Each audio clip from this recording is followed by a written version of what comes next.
20% 40 है तो संख्या क्या है? मान लो कि किसी संख्या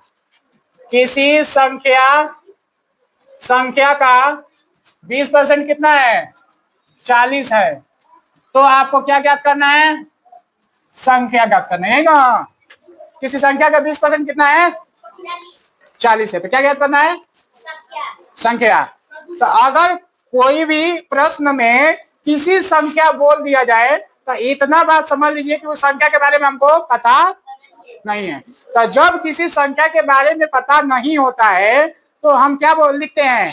मान लेते हैं कि x एक संख्या है, कुछ भी मान सकते हैं, x मान सकते हैं, y मान सकते हैं, z मान सकते हैं। तो हम लेट मान लेते हैं। क्या मानते हैं? लेट। यानी कि संख्या बराबर क्या मान लें? x की y, x मान लेते हैं। लेट संख्या बराबर क्या मान ले? x।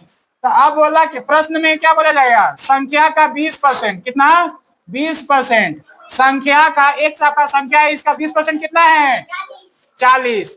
तो हम क्या करेंगे? जब परसेंट को हटाएंगे तो क्या हो जाएगा? नीचे 100 हो जाएगा और बराबर में 40। अब देखिए कितना बार में काट दें? 5 बार में काट दिए। तो x का वैल्यू क्या होगा? ये 5 को ले जाकर इधर यानी कि राइट साइड ले जाएंगे तो गुणा हो जाएगा। तो यहाँ पर 40 गुणे में क्या हो जाएगा? 5। यानी x का वैल्यू क्या हो गया? 200 आंसर।